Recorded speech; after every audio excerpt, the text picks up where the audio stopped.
Every drop of water is part of a journey. It begins as water vapor that falls to earth as rain. For the next 25 years, it's filtered through volcanic rock. At last, it arrives at its final destination. Really? Can somebody come fix this? When it comes to water, don't waste a drop.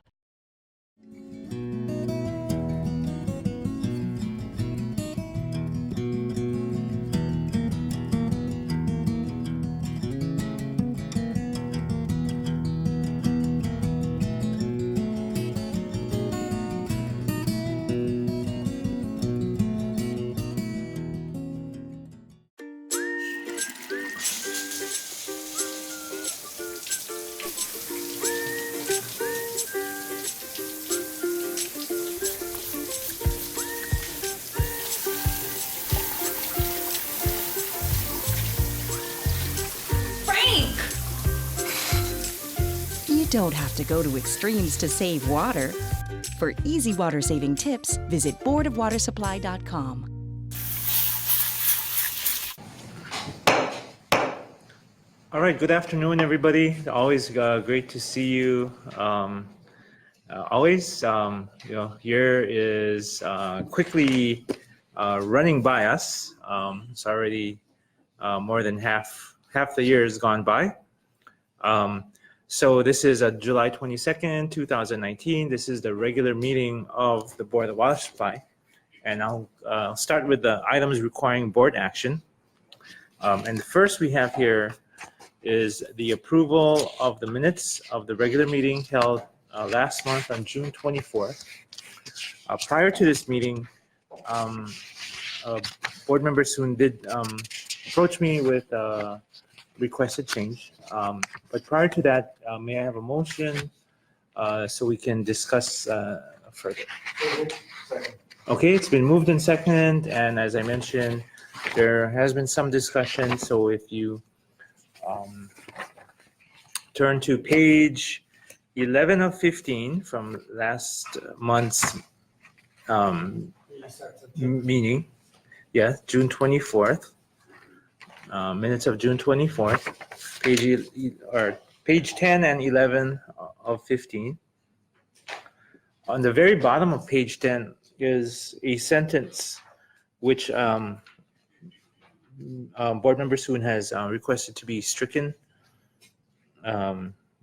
with which I agree with Mr. Soon. So that sentence there, did you need me to read it for the record, or? Okay, so the sentence that we'd like stricken is, it says, additionally, Mr. Soon commented that perhaps BWS's budget should be managed with the rest of the city's budget because although there are good reasons to be quasi-independent, it comes with a risk. We would like that sentence removed.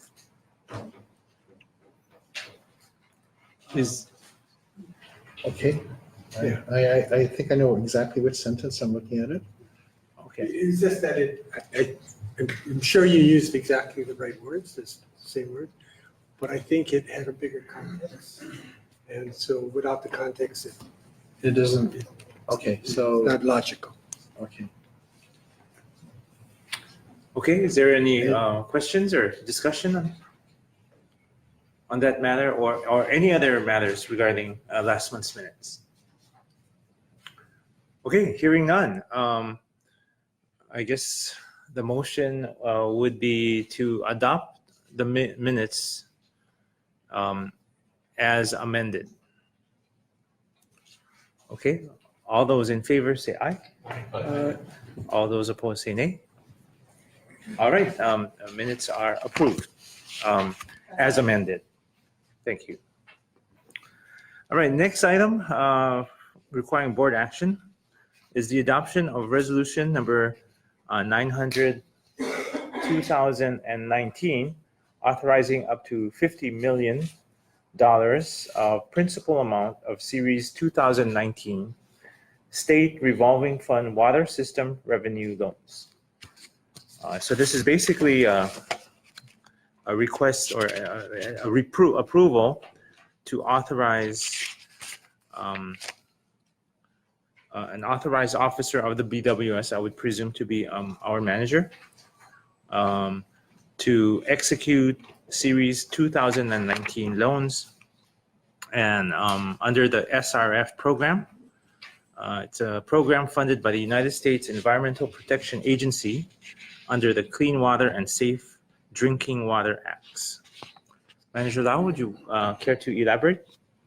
Thank you, Chair. I'm going to ask Joe Cooper, our Waterworks Controller, to provide the report on the resolution related to the State Revolving Fund Water System Revenue Loan Fund.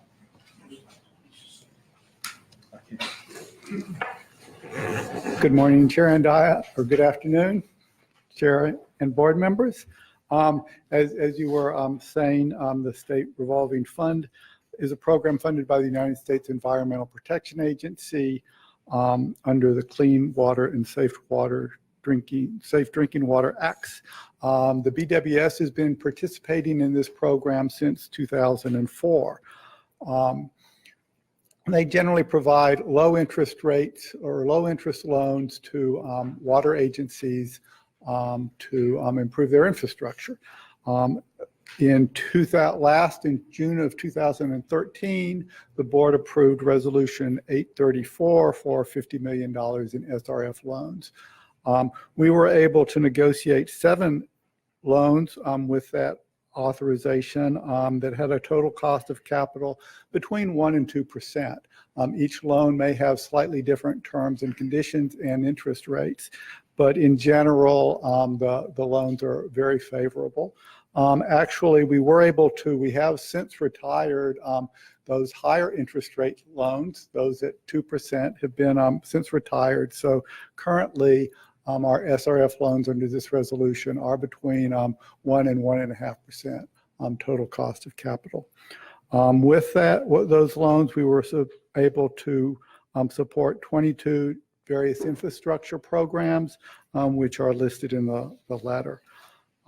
With that, we do recommend, so we're requesting that we adopt another resolution, 900/2019, to provide to allow us to borrow an additional $50 million under this program in the coming years.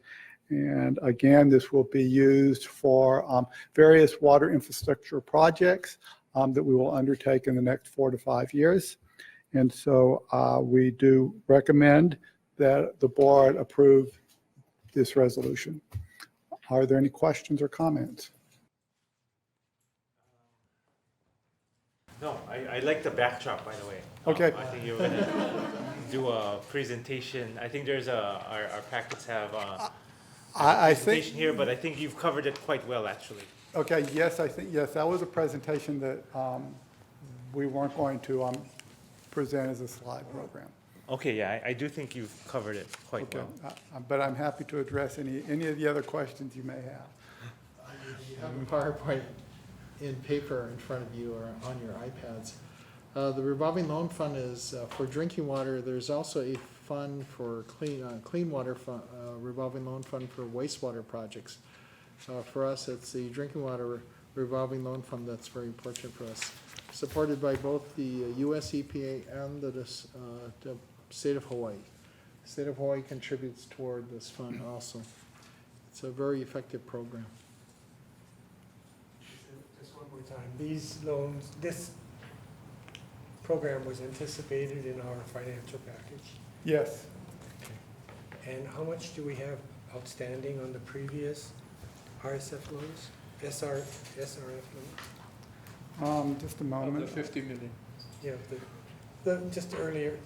No. I know there's been a number of earlier. I think, yes, actually, we've had several resolutions. I think over the last 15 years, we've borrowed in the neighborhood of 143 million. I think, and let me get the a more exact number. It's the 5th, according to... Because I believe we have about 67 million currently outstanding. 67 million. Okay. It's the 5th series of SRF loans to be obtained. Actually, the 2019 loans will be the 5th series of SRF loans to be obtained Yes. by the BWS. Yes.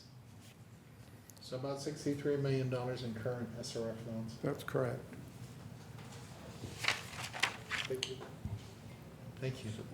Question. Yes. So the last series was in 2013? Am I reading this correctly?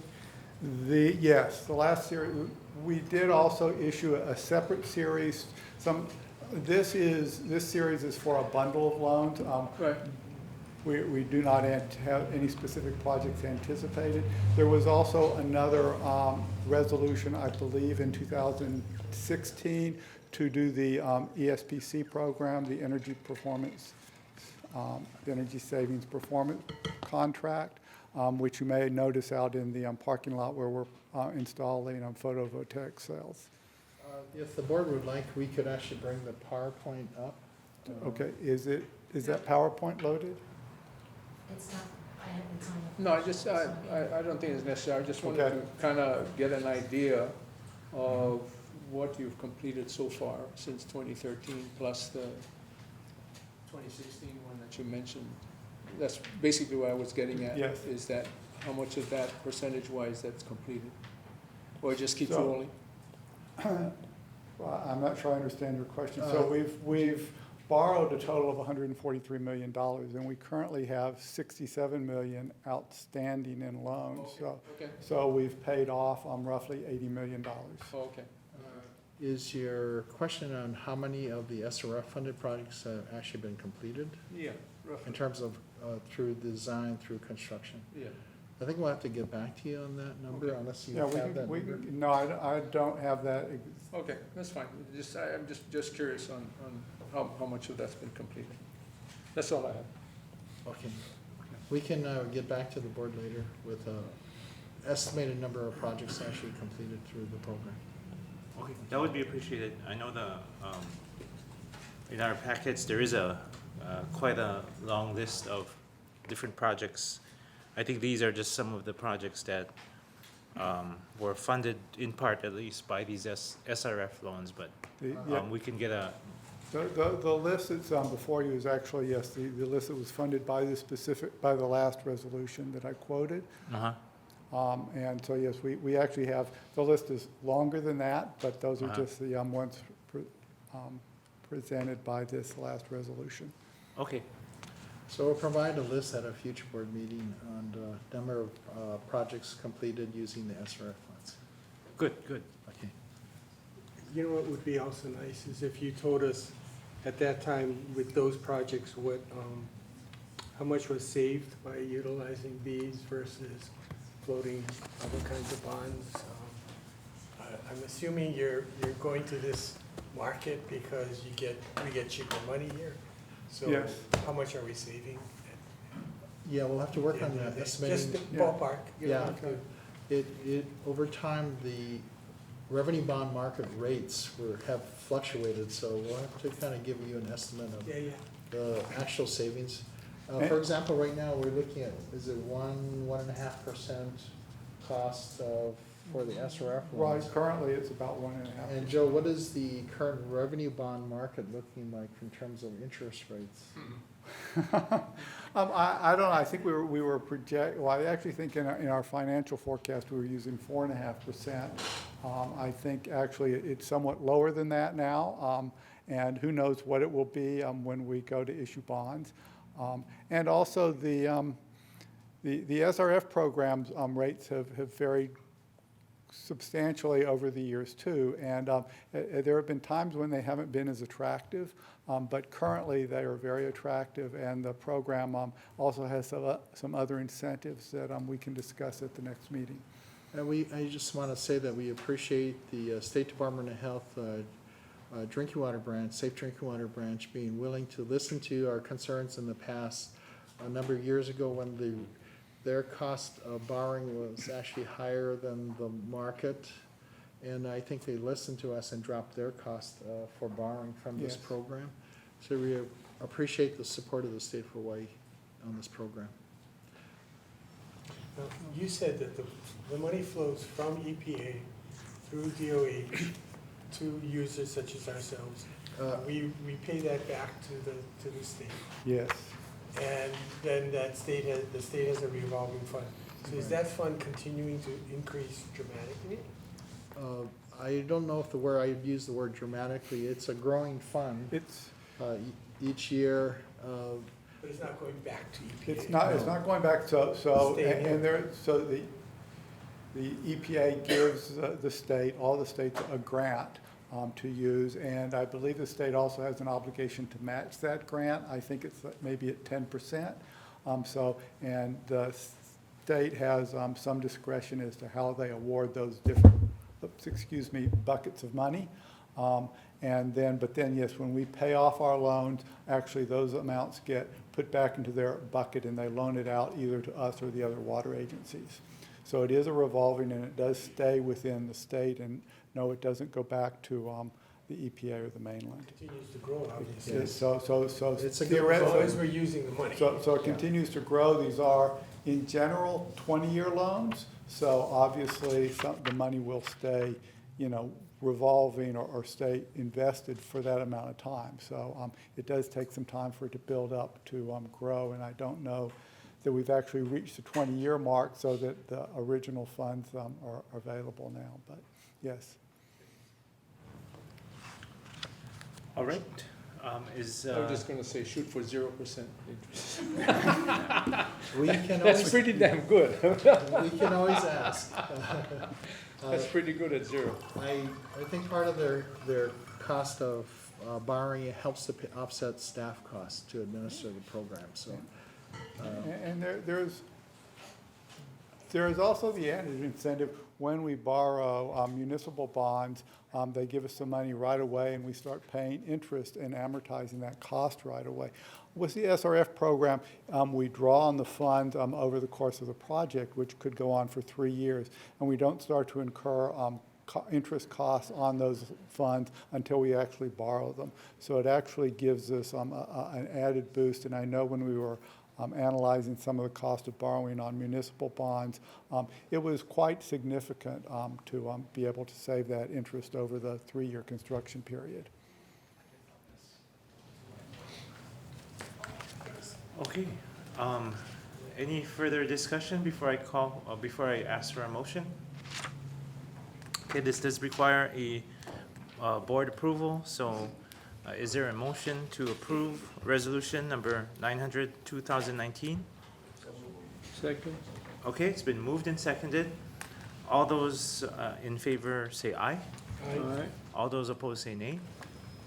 All right, resolution number 900, 2019, authorizing up to $50 million of principal amount of Series 2019 SRF water system revenue loans is approved. All right, moving on to items for information. First up is the American Water Works Association Public Officials Certificate Program. I'm gonna, Manager Lau, maybe introduce this one. Yes, you just want to thank the board chair for being a very willing and interested board member to actually go through this program.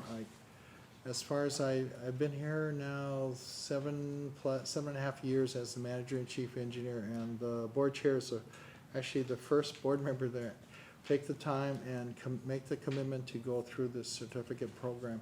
It's sponsored by the American Water Works Association, the largest water utility or water organization in the nation. And this program is focused on public officials, board members, commission members. It helps to train and equip them to do a good job serving the community as in that role as commissioners or board members making decisions for water utilities across the country. So good program. The board chair asked me to put this on, and he'd like to maybe share some thoughts about the value of the program and your experiences with it. Yep. Thank you, Manager Lau. I do appreciate the opportunity to participate in this program. It's a program intensive. There are required attendance in several classes, and I kind of tease myself because it's for those they really dumb it down for people like me who have a non-technical background, because some of the other sessions just kind of go right over my head. These ones make it understandable for people like me who are, non-technical background.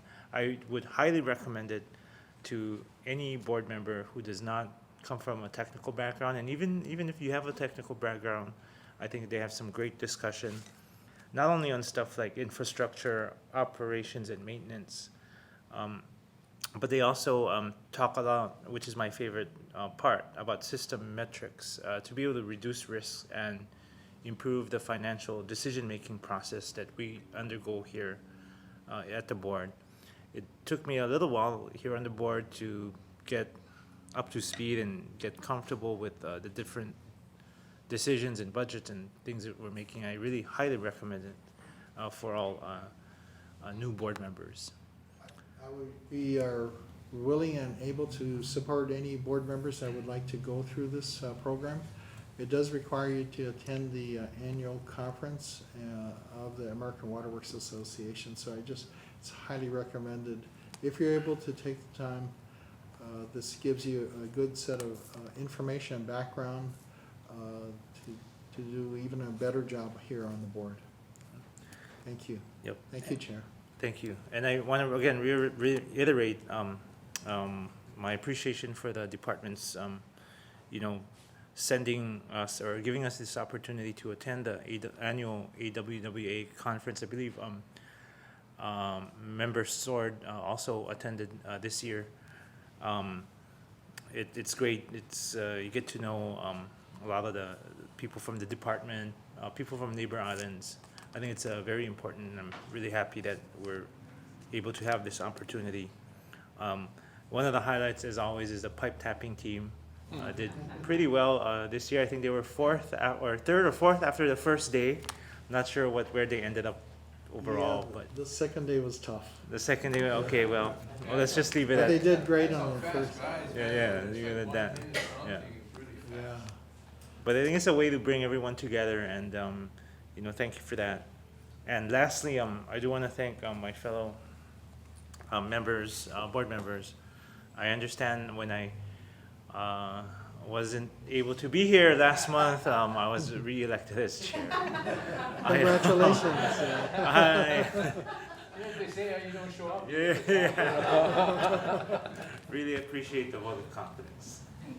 Well, you do a good job, and we're very happy with your leadership. Thank you, members. All right, if there's no other questions, I'm going to move on to the next item. Next item is the financial update for the quarter ending June 30th, 2019. Chair recognizes Mr. Joe Pugh. Good afternoon, Chair and board members again. We do have a PowerPoint presentation for you on the financial presentation. So this is the quarterly financial presentation. Actually, it's a year end, so for FY19. In general, let's see, over the year we had actual revenues were $237 million. This was under our budget by about $2 million, or about it's less than 1% variance from our budgeted revenue of $239 million. Our operating costs were $168 million, which is about $18 million, or 10% under our budget. And operating costs were down slightly from previous years. Our net revenue was $70 million versus our budgeted revenue of $53 million, so that our net revenue is over budget. So in summary, kind of our revenue is on budget, our operating costs are a little bit below budget, and our net revenue is over budget. Driving down a little bit more closely into some of the cost drivers, once again, personnel is under budget by about $9 million, or about 18%. This is due to the vacancies within our budget that we budget for filling our vacancies. And we are improving some of our budget techniques to try to narrow that gap. Services and supplies was $38 million, which is 20%, or $9 million under budget. Actually, most of this is due to the first 3 quarters. If you remember, at the end of, in April, when we gave this presentation, we were actually $12 million under budget, so we closed that gap somewhat. In this quarter, in a last-minute flurry to execute a lot of contracts. Some of those were some IT support contracts. Also, I know that the Capital Projects Division is issued several IDIQ contracts, kind of as a pilot program. IDIQ is gives us a little more flexibility in awarding different engineering contracts.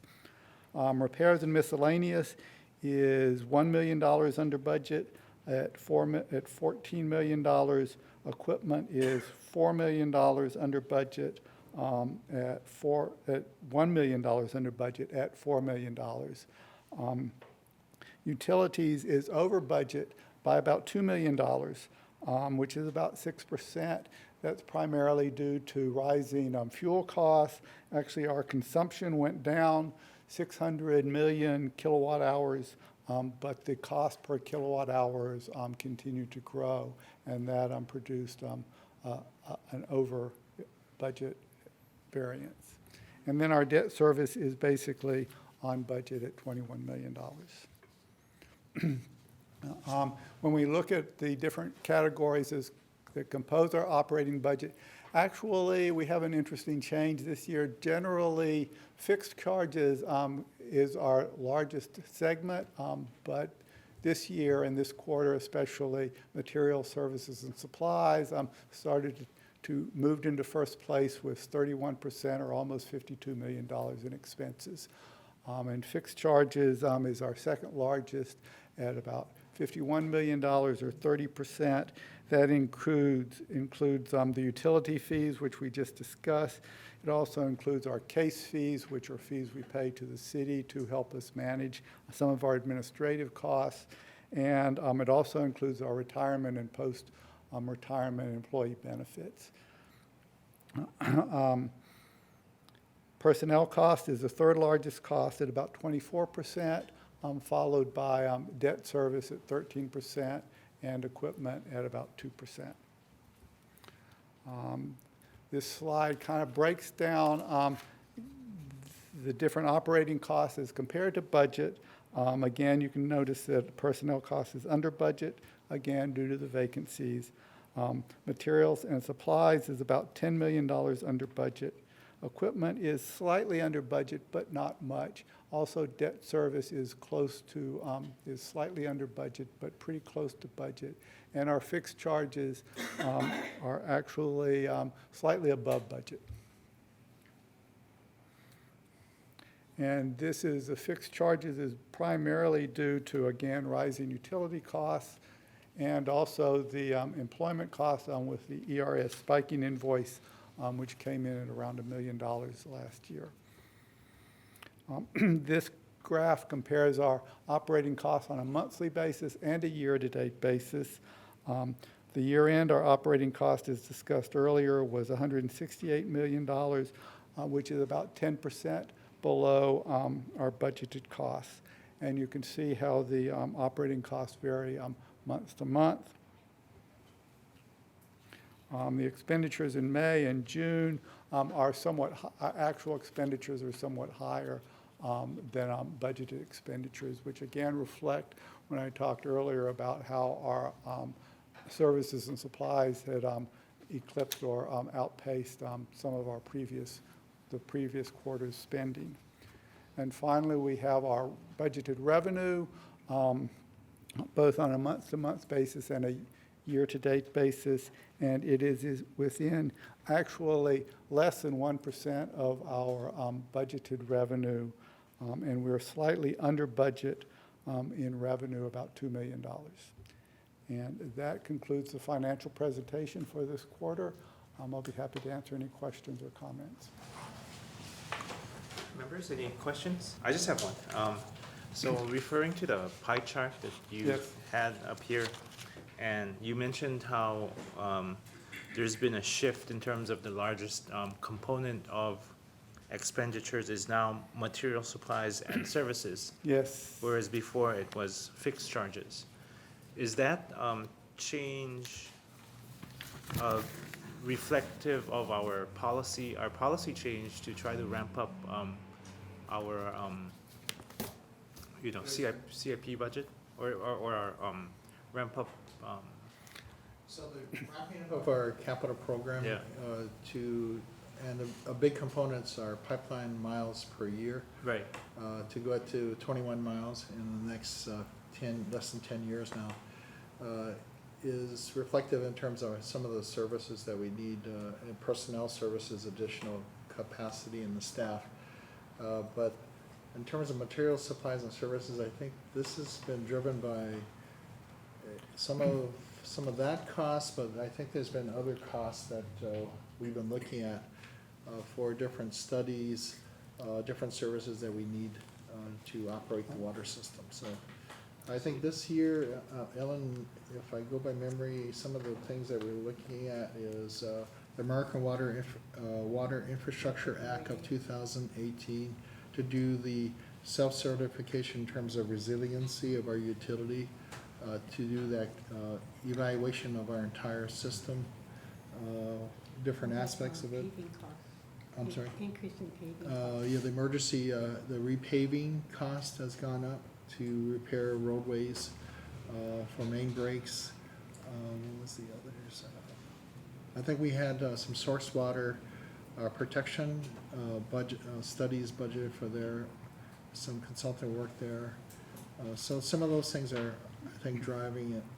Joe, you want to add anything? Some of the other contracts, like I mentioned, that our IT division has issued several contracts. Cybersecurity is becoming more and more of an issue, and I noticed that we are issuing more cybersecurity contracts, so that's something that's on our radar. I know our Water Quality Division is, again, monitoring the issues at Red Hill, and I think we're drilling some monitoring wells in that, and those all fall into this category. So I don't think they're directly related to the CIP projects, because those would be more in personnel, but it is just more of these keeping up to date and keeping on top of things, the current events that occur. And do we expect this trend to continue, or is this one? But we're, That material supplies and services will be the biggest component? it may be the near-term trend right now. We do look at trying to be very economical, even though it's budgeted, to see if we can operate at the lowest possible cost, to try to achieve savings for our customers, so. I actually think materials, supplies, and services is generally a good thing, the way I see it, because you're investing in the system. operations. Yeah. It's hard to say if this is gonna be an ongoing trend, that it'll always be larger.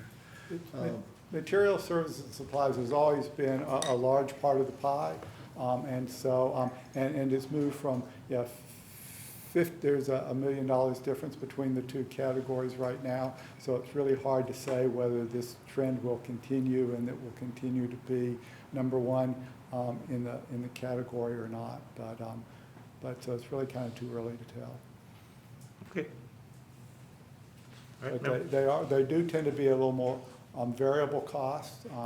The fixed charges tend to be obviously fixed, that we have less control over, such as, like we said, energy costs and retirement and post-employment benefit costs.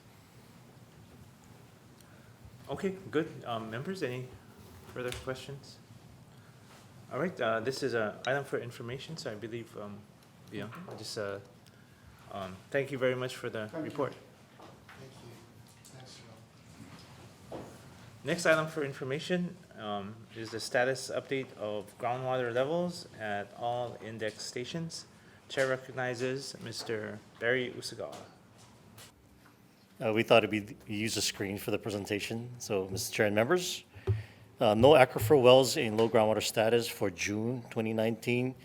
Our pumpage was 144 million gallons per day. This is a list of all the sources that we have that totals 144, including recycled water and non-potable.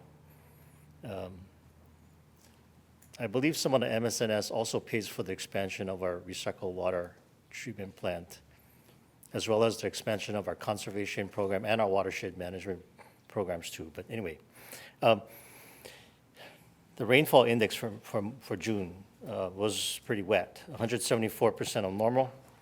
5-month moving average was 97%. As of July, the Hawaii Drought Monitor shows abnormally dry conditions in south Oahu and moderate conditions in Leeward, Ewa, and Waianae. We noticed from DLNR was saying that the wildfire season has started early, and there were a number of wildfires in the Waianae Mountains and stuff. The Oahu Drought Committee met on June 25th, and the National Weather Service is continuing to observe a weak El Nino for Hawaii. And the weak El Nino will continue through summer and possibly through fall and winter. Usually it brings drier summers, lower precipitation, but because the hurricane forecast is above normal, that it would bring more rainfall, so we may see possibilities of above normal rainfall during the summer. And that's what happened, I think, in June. There was some coronal storms that came through and then upped the rainfall. But if El Nino weakens to neutral, the rainfall is possible. More rainfall is possible during a wet season. If it continues, we'll see a drier winter. These are the monitor wells, the 14 that we have. You can see all the water levels are above the red lines, which is our low groundwater levels. Kaimuki is usually one of those that does get close to low groundwater levels. The rest are fairly high, Maunalua, Halawa. Waipahu is in good shape. Punalua is dropping a little bit, but still above low groundwater. Waihe Tunnel is actually pretty high. And when we get to the rainfall, you can see this is a rainfall index. Normal rainfall is at the 100 level on the y-axis on the left. So anything above that is above normal. The slope of the line is the 5-month moving average. So last year from July to the ending of last year was quite high in terms of rainfall, and so production tends to be lower when it's raining that much.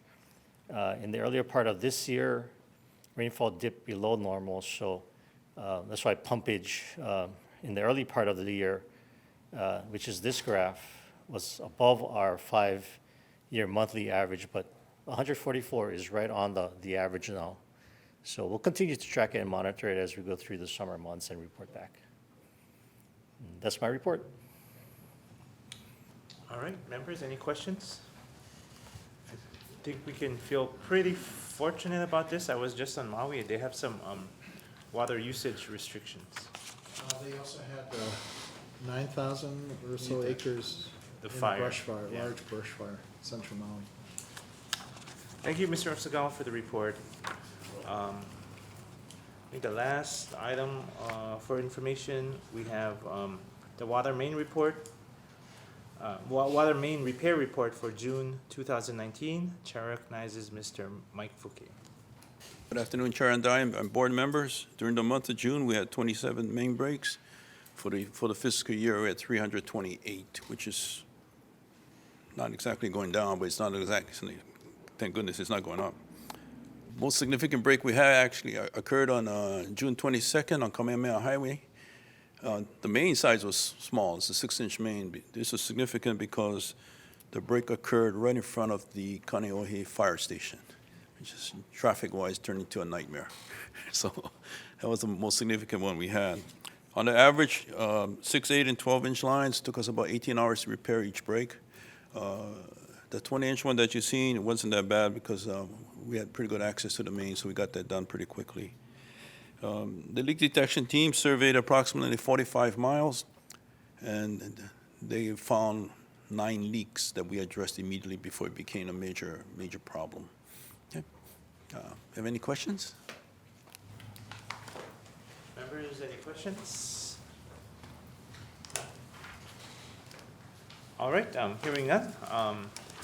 I see we have a couple of items for executive session. If we could get a motion to enter into executive session, and it has been moved and seconded. All those in favor say aye. All those opposed say nay. Okay, we're going to be preparing for executive session. Thank you, everyone, for attending.